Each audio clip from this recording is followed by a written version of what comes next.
Hey everybody, good evening. This is Dr. McClellan, and I'm sorry for the delay. That was my fault, just a little bit of technical snafu there.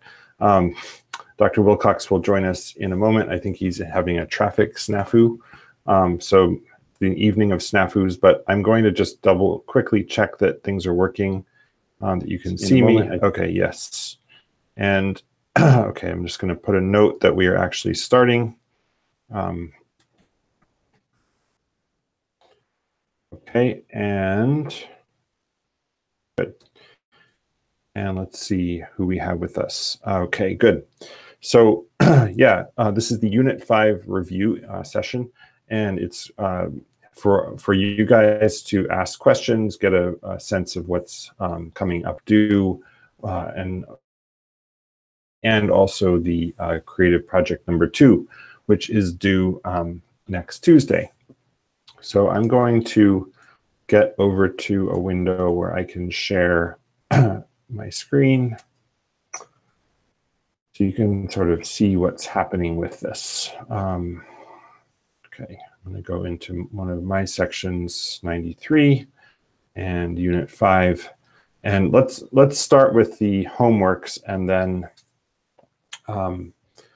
we will sort of go from there. So I'm going to share my screen. We'll talk about the creative project a little bit later. Okay. Here we go. All right. Yeah, so Unit 5 is all about chords. And as you know, this is kind of a situation where we're adding all of the elements from previous units into more and more complex patterns to create these later units. So we started out with basic note reading, and then we built that into scales, and then we figured out intervals in Unit 4 and the distances between notes. And then in order to understand how chords are built, you need those intervals. And now we're putting that together into the study of chords. So what I'll do is just jump right into some of the homeworks and talk through how to go about them.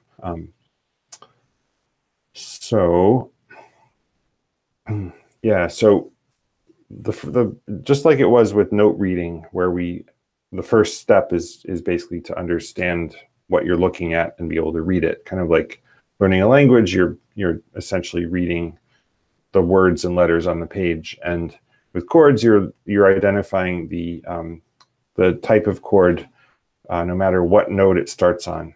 And so you need to be really good at accidentals and intervals, and especially the intervals of the major third, the minor third, and the fifth, perfect fifth, and particularly the diminished fifth. So as always, remember, where the naturally occurring half semitones or half steps are on the staff between E and F and between B and C. And then I think I've said this in past events like this. What I like to do is imagine what the chord would be without any sharps or flats, and then make adjustments. And that way I'm sort of always starting from a solid basis. So this first one is G, B, D. And if there were nothing else there, it would be a major G chord. But the third of the chord is flatted, and the fifth of the chord is flatted. And therefore, it is not a major chord. And you have to now figure out, so what is it? You can sort of go through a triage process. And what I like to do is figure out the fifth first, because if it's not a perfect fifth, so in this case, if you're solid on your intervals, you'll know that G to D flat is one semitone smaller than a perfect fifth. Therefore, it's a diminished fifth. And there's really only one triad that we're talking about here that has a diminished fifth between the root and the fifth, and it's the diminished triad. So you can almost get your answer right there before even looking at the third. But just to confirm, the third is going to be a minor third from the tonic, and also a minor third from the fifth. It's two stacked minor thirds is in a diminished chord. And as always, we're kind of dealing with this terminology that's a little fiddly. So I'm talking about the interval of a third, and then also the note of a chord that's the third of the chord, but it's a third between the interval of a third between tonic and third, and the interval of a third between the third and the fifth. So the word third is kind of being used in two different ways, interchangeably, and it's a little annoying, to be honest, that music theory is set up that way, but such as it is. Next chord, again, going back to what would it be if there were no sharps on it? It would be D, F, A, which would be a minor triad, but in fact, both of those notes are sharped. And we may just have had Dr. Wilcox joining us. I heard a little ping that sounded very exciting and hopeful. Is that you, Dr. Wilcox? Well, maybe not. We'll press on. Yeah, so jumping back into the course here, where did it go? Yeah. So with here, what we can also do is check the fifth first. Again, that triage process between the D and the A would normally be a perfect fifth, but it's raised, so it's an augmented fifth. And again, we can kind of immediately say, well, there's only one type of chord with an augmented fifth in it, and that's the augmented chord. It also has two major thirds. Let's see if there's any normal major or minor chords in here. C, E, G would normally be a major C chord, but the third is flatted, making it a minor triad, and so on. So that's how I tend to do it. Everyone has their own way, but find your truth and go with it. Okay, next task. Each triad below is labeled minor, major, diminished, or augmented based on the root of the triad. Adjust the third and the fifth, labeled 1, 2, 3, to create the requested triad type. So here we're asking you to change, not just identify what's there, but to modify it to become something else, or at least it may or may not have to be changed, but to identify what is requested. So part of the task here is just knowing how to do the assignment, it's a little bit fiddly to keep track of it, but it's very cleverly allows you to do all of this online. So notice how the yellow 1 matches the 1 here, and then the green 2, yellow 3, green 4, and so on down the line. So to make this chord minor, what does it start out with? Well, if you're not reading carefully, you might say, oh, this is another D, F, A chord. But read the clef. This is the bass clef, therefore it is an F, A, C chord, and normally that would be major, but we can make the middle note flat to make it minor. And now you need to be very careful about the formatting that we're requesting. No underscores, none of that. So we actually have the very answer to this question in the answer. Oh, hang on one second.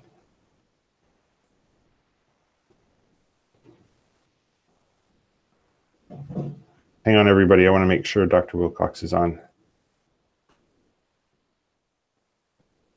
I have to confess I was a little confused because in the way that I was starting this call, which is entirely my fault. But I'm going to try to make sure that Dr. Wilcox is here.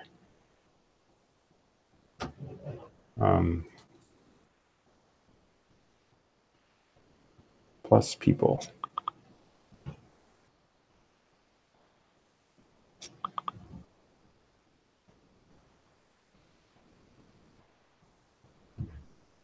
Oh.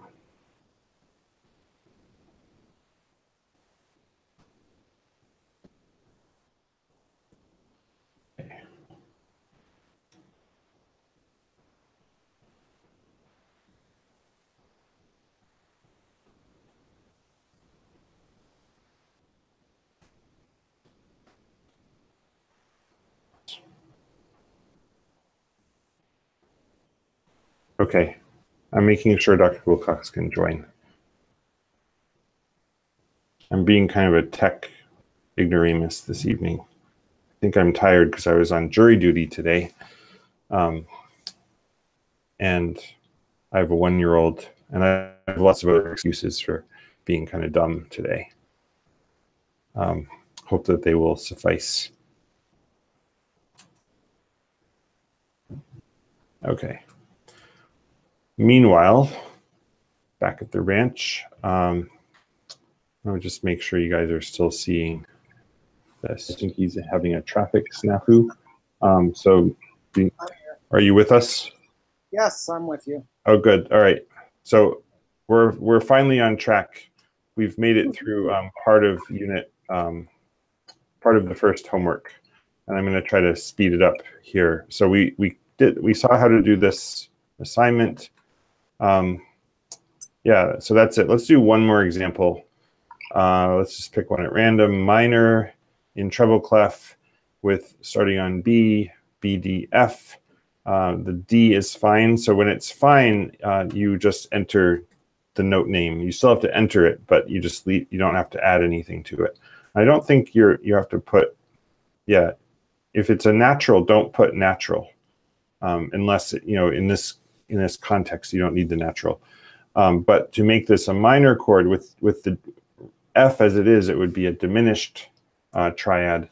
But so we actually need to raise the fifth in this case, and we need to go F sharp. Bingo. Okay, that is the first assignment in Unit 5. I'm going to try to speed things along here because I'm guessing what you guys really want to know about is the creative project and why you haven't received your grade yet in some cases. Although I will say many of you have received your grades as well. Anyway, we'll get back to that. So we can stop and talk about that. Should we do that next? I think that's what people really want to know about. Okay, so yeah, let's do that. Creative project numero dos. Well, while you're putting that up, I can speak a little bit to where we're at with creative project grading. Yeah. One of the difficulties we're having, well, besides the fact that my wife's been in and out of the hospital recently, one of the difficulties we're having is that this is our first move to Canvas. And on top of getting actively working to get the lessons in the course and fix things that were incorrect and make adjustments, because this is an extremely large course, we've also, at the same time, have been grading a significant number more than we're used to grading. So we're used to grading about 120, and we've been given 180 each, or actually almost 200 each grade. More like 200, yeah. Yeah, so we're just dealing with a lot at the same time. So literally, I just got Unit 5 ready before Unit 5 went. So there's definitely some issues with some of the homework assignments that we're hoping to fix. And we've just finished the lessons, and we're in the middle of trying to get the lessons for Unit 6 finished because we weren't given a lot of warning about needing to shift to Canvas. And as I've said a couple times, it's a very large course. So we appreciate your patience. We are working through them diligently. It takes about 8 to 10 minutes for each one of them. So I usually get 6 or 7 done in an hour. And I usually only have a couple hours in the evening where I can spend time working on this because, we're building lessons out and the like, and we have day jobs and family issues here and there. So we are doing our best. We appreciate your patience. And we hope to be done all of them in the next week or two. Definitely, we hope to be done before the end of Unit 5, but we'll just keep working on with that assumption. And now let's talk a little bit about Creative Project 2. Do you want to take it from there? Well, there is a couple things. One thing I want to say straight out is we want a live recording of your melody.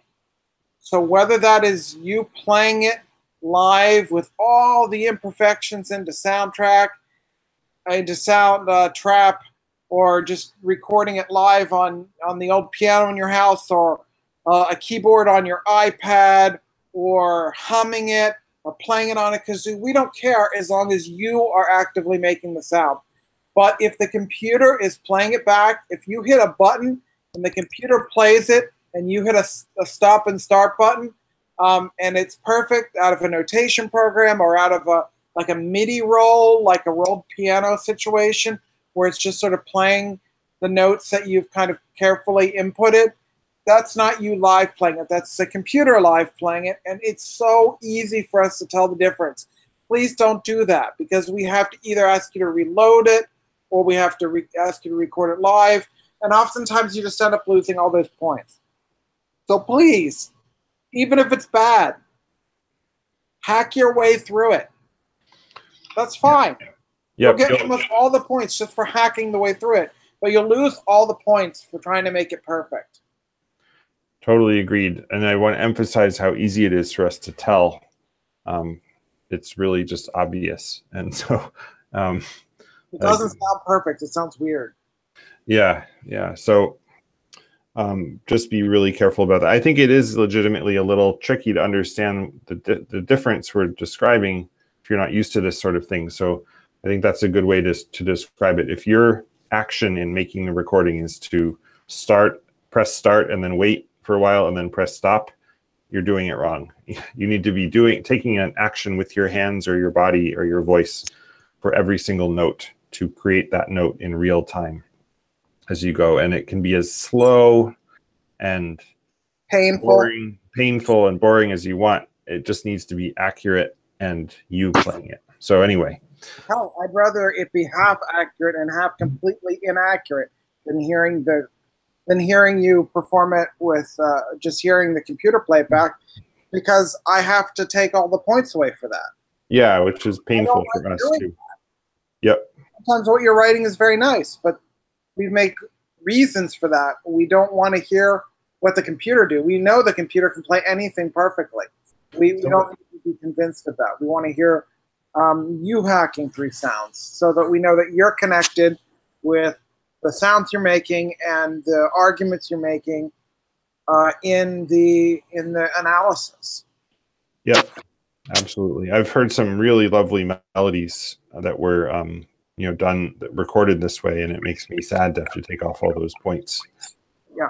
So and there's another thing in your analysis. We are musicians. We are composers, both of us, and I can look at your score and I can see what you did. You don't need to tell me that you used an A followed by a D followed by an F sharp. I can see it. You wrote it down. You don't need to rewrite it out. And if you spend a lot of time simply describing the notes you used, or the fact that that's what a lot of times people do. I don't need you to tell me what's already on the page. What I need you to tell me is why you chose those notes, why you chose to use consonant intervals, or why you chose to use leaps instead of steps. But I don't need you to tell me what's on the page already. I can see what's on the page. Yep. I was trying to think of other sort of common issues that I'm seeing. Leading tone and subtonic. Yeah, that's a big one. Not as bad this time. True, yeah. But yeah, I think one of the most common things is not using a key with at least two sharps or flats. So think just as a default, if for lack of a better idea, go with D major or B flat major. If you want to be adventurous, go with something that has more sharps or flats. I think another point of confusion is not using a key signature, and we are asking you to use a key. In other words, the notes should belong to a specific key. We just don't want the signature at the beginning. But you need to be thinking the signature. So you're putting all the sharps and flats in that would exist if you had the key signature, but you're putting them in individually. And some of you, this can be actually a foible of those of you who have a little bit more musical training, because you're so used to key signatures that you put them in and then you lose points. So somebody with a fresh perspective might follow the rules a little more closely there and get more points. So just don't be the person that puts in the key signature. We admit it's a little weird to not have a key signature, but the reason for it is that it tells us more about what you know and don't know. We're sort of asking you to do more work. We don't want you to use a notation program. It's like, yeah, and it's like showing your work in a math problem. Like we want to see that you know exactly which notes need to get the sharps and flats for the work. That's really the reason for that. Yeah, so this is the rubric. As we said with Creative Project 1, the rubric's really long and could take you a while just to read through it all, but it's worth it. It's long for a reason, and that is for your benefit. It's so that you have all the information you need to do as well as possible on this assignment. And so we give you an abundance of information so that nothing is in doubt. There's always this tension between brevity and clarity. And I'm kind of a long-winded writer, and because I believe in giving people more information so that they understand the issue better. Some people prefer brevity, and they just hope you'll sort of intuit what they mean. But we've been very long-winded so that in the interest of clarity. So all the information is there so that you can read through and make sure you're following it to the letter. And if you are missing any detail, that's where you're going to lose points. So reading this thing is half the work of the assignment in a sense, just making sure exactly 8 to 10 measures. Don't miss that point. Major or minor scale with 2 sharps or flats, make sure you read that. Leading tone to tonic at the end, it's all there. Every detail is there. And if you follow every little detail, you will get an A for sure. It's that simple. So we want to empower you. So I don't know if we need to go through it all now, but maybe just, Wait, you got very fuzzy. Oh. I don't know if it was. Talk a little bit more about the score portion. Something's happening with your audio. I hear you, but it's fuzzy. Yeah, talk about the score portion. Yes. And the chord identifications. Oh, right. Yeah. So we want you to what do you mean the score portion, creating the musical score? Well, yeah, the musical score rubric with the triads, and then how the triads should be identified. Yeah, so we give you I guess the other thing to talk about would be the recording or recordings if they choose to do more than one. Yeah, exactly. So yeah, good point. So this is the staff that we give you. Notice that it's a grand staff, and that means that there's a treble and bass that are going along together in one at the same time. And this is another place where if you're a little more musically experienced, you may be tempted into things that will lose you points, because we want something really basic, which is melody in the top part, one note at a time, and chords in the bottom part, which are just stacked thirds, exactly like in the I don't have it in front of me, but exactly like in all the assignments where you just have 3 notes on top of each other. We don't want anything fancy. We do want some inversions, but for the most part, these are just block chords. And we say that we want whole notes because most of the pieces will be in 4/4. But if you are writing in 3/4 time or something, the note value should be whatever is. So for example, this would be a chord in 3/4 time. It would look like this. You just want to stack it right up, one on top of the other. You can sort of have the stems overlap. And then we're going to need dots to make the dotted half note. Where's the dot? A little bit running out of, it's running off the screen for some reason. I think my screen's a little too small for whatever reason. Hang on, there it is. So dot, it takes a few minutes to get it, all the little details right. But those minutes are worth every minute. And one more, and then you'd put a bar line. So that's kind of what your chord should look like. If you were in 3/4 time. Where's the bar line? Yeah. And notice how the bar line goes over the whole thing. And then the melody, you're just going to want something really simple in, you know, the right note values. And I'm not doing it in the right key because, in other words, this needs more sharps and flats than I'm giving it, but that's okay. And one more. Yeah, so a typical measure should look like that. Really simple, basic texture. More typically, you'll be in 4/4 and you'll have a stacked whole notes like so. And don't forget the key signature also. Whoops. So this one would be 3/4. I always forget I have to click twice. And of course, that would go on both staves. I'm trying to like cut corners even now because I'm trying not to waste your time, but I should demonstrate it correctly.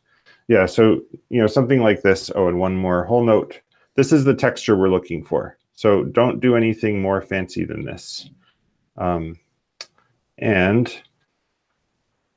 what else? Yeah, so we did get a question from Erica. It's about the fact that some of the creative projects haven't been submitted, we haven't finished grading them yet, and we realize the time is getting short. And the fact of the matter is that we would love to give extensions on this, but we need time to grade. We're having trouble getting through 200 creative project ones in a timely fashion, and getting the end of the course up.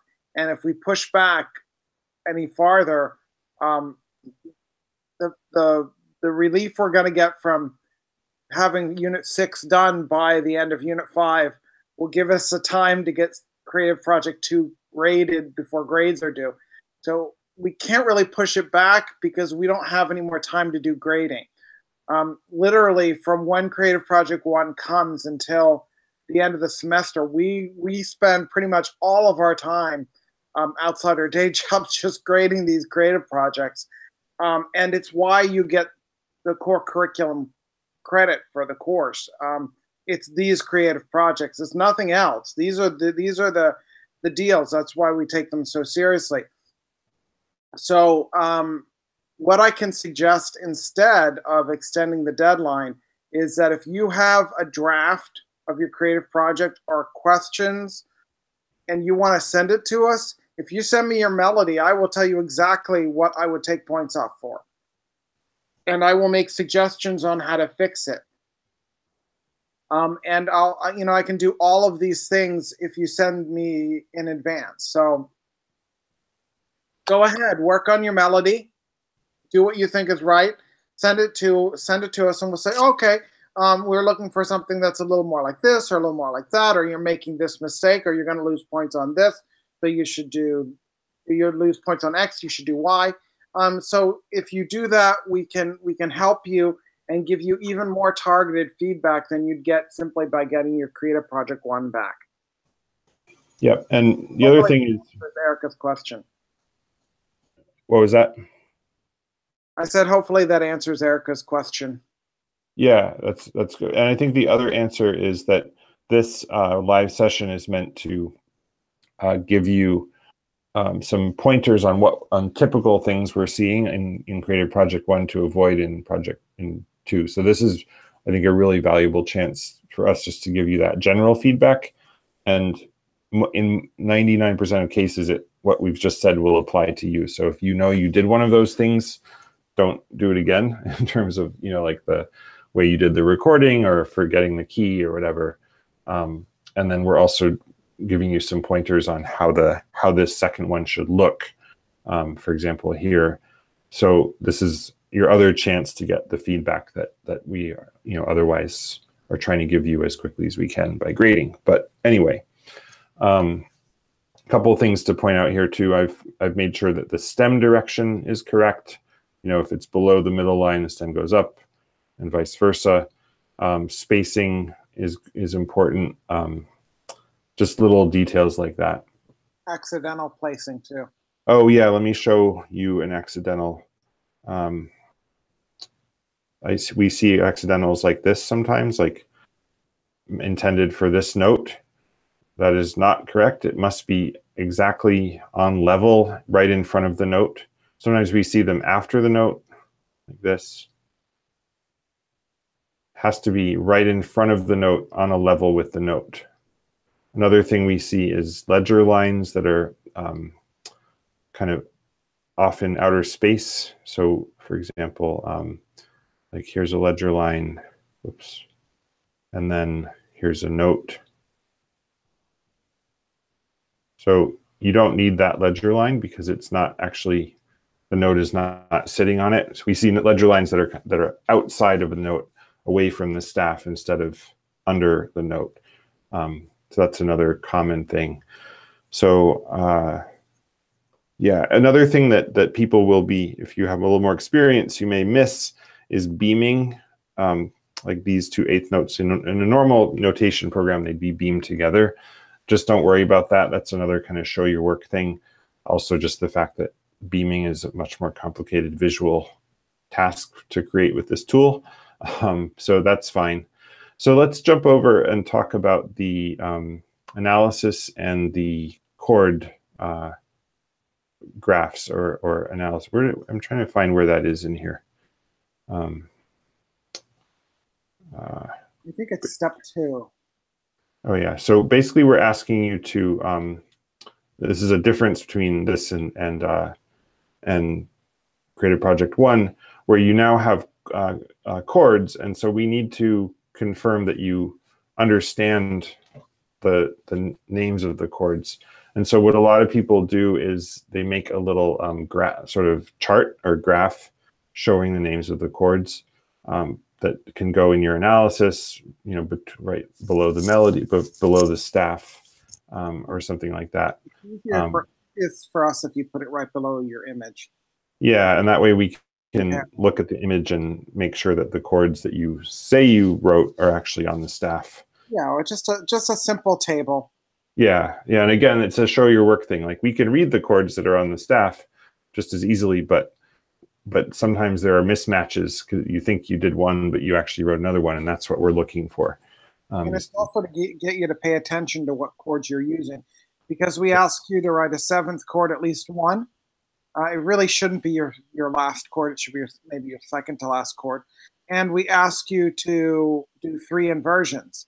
And so when you comes time to doing your chord analysis, you can say, well, I'm just not doing that. I'm not, I don't have that many inversions. I don't have that many, I don't have the 7th chord.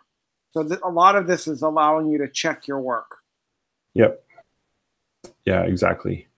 I was just checking the Piazza. Yeah, so that's a really important feature. And then the recording, this is another difference between Creative Project 1 and 2, in that if you have no musical experience, we are very sympathetic to the fact that it would be pretty hard to play chords and a melody at the same time. Like, I'm a terrible pianist. Like, this would even be a challenge for me to really play it well, everything at the same time. So we, again, this is not meant to be some kind of beautiful work of art that you have to play at Carnegie Hall and to great acclaim. This is an assignment showing your skills and your knowledge. So we therefore have allowed you to create 2 separate recordings. If you are a keyboardist and you want to play it as written, that's great. But if you're not so comfortable, it is no problem at all to take your score and play 2 recordings, melody, just like you did before for Creative Project 1, as a separate MP3, and then starting over again, play the chords as their own separate MP3. So you'll never hear them together at the same time. But that way you can focus on one and the other and get both of them right. So that's completely fine to do. And so we will allow you to submit 3 files, your score/analysis file, and then 2 MP3s, one for melody and one for the chords. And yeah, I'm trying to think if there's anything else. I don't want to go through all the details. We have a nice springtime poem. Notice the timing on that. Spring is finally here. Dr. Wilcox doesn't care about that because he lives in California where they don't have seasons, which is just terrible. But Southern California. Southern California, it's just this weird alien world. It is. Yeah, the winter is like, oh my God, it's 65 degrees and windy. It's bad news. But anyway, so that's. But speaking to what I was just saying, make sure that you label your 2 MP3s accordingly. Again, all of this detail is in the assignment. So you have your melody one and your chords one. And you know why we care is because we download all of your assignments at once. Yep. And if you don't put your name on it or give the right section, it becomes a massive pain in the butt to know whose piece this is. And I've downloaded pieces that say Creative Project 1, and inside the Creative Project 1, there's not a name. Yeah. And I'm not sure what to do about that. That becomes a problem. And I start having to track things down and go through every single one to figure out who you are. Yeah, it's basically makes our job impossible. So you're doing us a favor by doing it right, and then you're doing yourself a favor because then we don't take off points. You're doing everybody else a favor too, because if I spend a half an hour trying to figure out whose file this is, that's 3 other projects that I didn't grade in the window that I have to grade. Yeah, exactly. Yep. So I'm trying to think, is there anything else we should talk about with this? I would say that I was just going to say, I for the most part, people have done really well on Creative Project 1. So you should feel, if you haven't seen your grade yet, you should feel optimistic.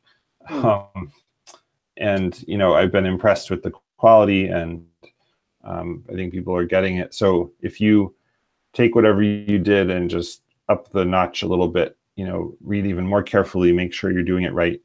Listen back to this video again to get some of those pointers, and you'll do great. Yeah, just remember, we're not so much interested in the individual notes you used. We want to know why you decided that the notes you used, that the melodic arc that you used, that the accidentals that you add, why do these reflect the poem? And if you're just giving us a list of what you did, I went here, I did this pattern, I did that pattern, then in the next bar I had a leading tone and a tendency this and a tendency that. That doesn't really tell us why the melody that you wrote spoke to you in a way that reflected this nice poem about spring or the nice poem about winter. Because, you know, we'll get a melody and it's a poem about winter and struggling for food, and all of a sudden it's like da da da da da da da da da. And I'm like, oh, okay, you know, so that maybe doesn't reflect the poem.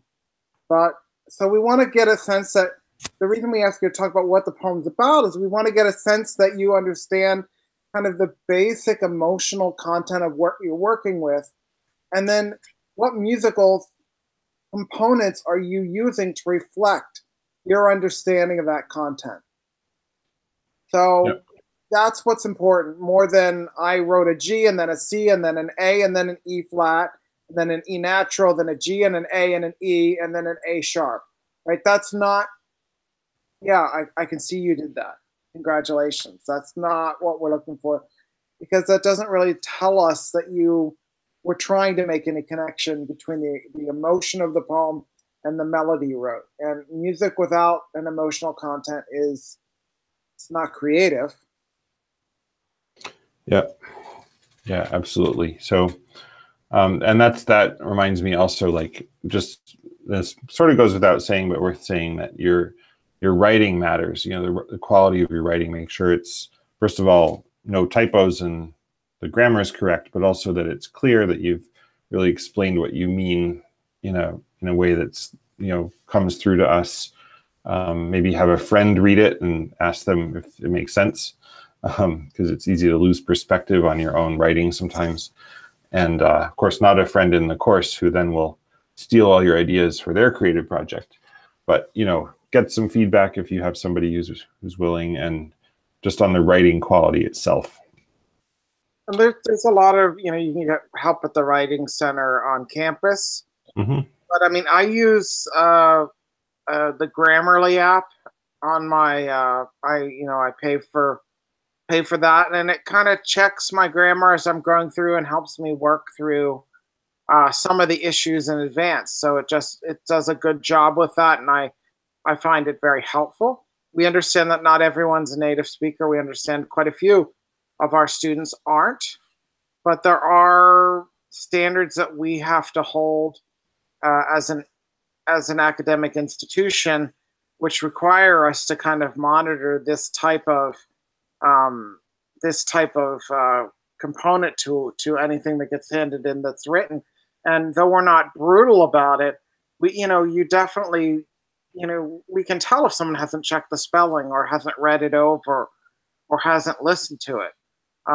So for instance, if you understand English better by hearing it than by reading it, well then, dump your text into something like TextEdit and have the computer read it back to you.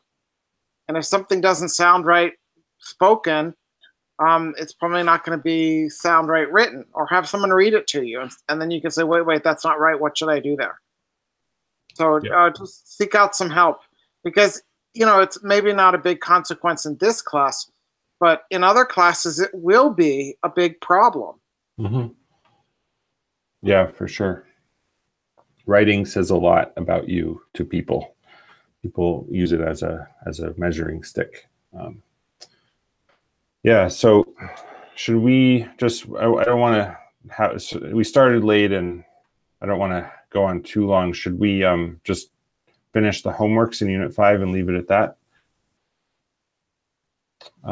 We could just briefly. I think so. And I know we don't have to hit maybe every one of them. But, just if there, I just want to look at them to see if there's anything. Look at the versions and then the seventh chords, I think, and then we can call it quits. Yeah. Still watching the forum to see if anybody has questions or that we can answer. So if you have something you want us to talk about, we certainly do. We certainly can, and we certainly will continue to watch our inboxes. Yeah, absolutely. To write us things and send us things. Yeah, we try to be as responsive as possible in email, and I must admit that I've gotten a tiny bit behind on the bug reports because there's a lot of bugs, but I'm working through them as quickly as I can. My top priority right now is getting our top priority is getting the last few lessons in Unit 6 finished. Yeah, and because we've been booking on this since the summer. But after that, I'm going to dig back into the bug reports, and everybody will get their points. And we understand that you guys have done a great job with some testing, and we'll keep that in mind when it comes to grade time. That a lot of you there were bad questions, and not everybody got points for those. And we'll make sure that we find some equitable, that will recompense everyone for that in some small way. To kind of make up for questions that just weren't correct, that you struggled with. Yeah, and we just want to thank you also as a class for bearing with us, because this is, as we've explained, this is kind of an unusual semester. It's especially much of a crunch on all directions, finishing the transition to Canvas, which essentially means rebuilding the course, and then most of which is Dr. Wilcox is doing, which is wonderful. And then also, as we said, many more students than usual, and then also just getting used to the new format in Canvas. So it's just a crazy semester. It'll calm down for your colleagues who will follow you next semester. Please tell them that it'll be smoother sailing than it was for you. Hopefully reasonably smooth. Yeah, we hope that it's overall been a positive experience. I don't think we haven't had any major shipwrecks. We sense that there's homework 7 was a little bit of a disaster. I had too many wrong answers on that one. Well, but it's all part of the 200 questions, and I missed 7 of them. Yeah, so that's not too shabby, honestly. No, that's good. That's bad. Well, I'm just saying, you're doing a lot. I think we have 12,000 questions in the course total. So yeah, it's a heck of a lot. I did my best, but I got bored. Understandably. I didn't pay attention like I should. Yeah. Okay. I think I've opened up enough. I think All right. So here and we triad types and inversions. So we have this. You've already, in the first homework, you've already done some triad identifying. So you should be a master at this by now. We have a nice augmented chord there. Always read the clef. And what inversion? Well, you can do the inversions two ways. You can puzzle it out, figure out where all the notes should go, and get it back into close position. In other words, with this one, you could move the C down an octave to get the nice stacked thirds, and then that will tell you that C is the root, which actually you do still need to do, because that will help you figure out what the chord is for this column of questions. So if you do that, you'll find this is a major chord. And then you need to figure out the inversion. And this you can kind of do visually with a little trick. We taught you some tricks for key signatures with the little, like, if it's the last sharp on the right, it's one semitone below the tonic. There's a trick here, which is that if there's a third and then a third on the bottom and a fourth on the top, that's a first inversion chord. And if it's the other way around, the fourth on the bottom and a third on the top, it's a second inversion chord. And you can almost see it visually. So there's the root position, nice stacked thirds, and then the third on the bottom with the faraway note is first inversion, and then a third on the top with the faraway note is second inversion. So that can maybe help you, or at least as a way to double check it. And then of course you have to know the abbreviations. So first inversion is 6/3. So I'm not going to belabor this, but that's the idea there. Right, and next up we have seventh chords. So seventh chords is basically everything you know and love about triads plus one note. And then all the same things apply. So we have, different types that are sort of rooted on certain triad types. And then we have a different set of inversions because there's an additional option. So here you're adjusting the third, fifth, and the seventh. There was one of the typos, I think, was in this assignment, or a similar one where it says, maybe I can find it. It basically was like diminished. Yeah, I think this is it here. Diminished seventh chords in the title, and then dominant seventh chord is created. So I'm pretty sure the title is correct and that this is the typo. So you need to be, that's a typo. You need to be creating the diminished seventh chords. And some of you were like, I swear this is right because I'm creating dominant seventh chords, and you were right because if you were supposed to create dominant seventh chords as written, but in fact you should have been observing the title, not the instruction, which you had no way of knowing, of course. So it's understandable. But anyway, if you're doing this assignment, still know that that one has a little bit of a typo. So let's do one of these diminished seventh chords. Okay, so the red is given, E, the D is, now actually, are we doing fully diminished seventh chords? Yeah, we are, okay. So the third is going to be a G flat because we need to lower it one. And then the fifth is going to be a B flat. We're looking for minor thirds. And then this is the tricky one. This is going to be a D double flat. Let me see how it's supposed to be formatted. So A double flat. Yeah, so that's the idea there. Just be really solid on the different types of thirds. And for example, B flat to D natural is a major third, so that's where you need the double flat for the D. And so on and so forth. Now we get into a situation where you have the key signature, unlike your creative projects, which are in a key but don't have a key signature. And we're asking you to identify these. And here you will have to put them into root position. And just experiment, try to move notes up or down an octave to get into that close position. So in this one, we can move the C down, and then we have C, E, G, B flat, which is it's a major minor, I think, which is also known as a dominant seventh.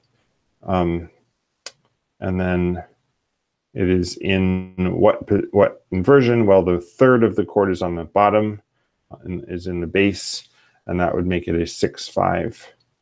So you really have to know what you're doing here, but once you do know what you're doing, you just have to be methodical, and then it's fairly simple to go through.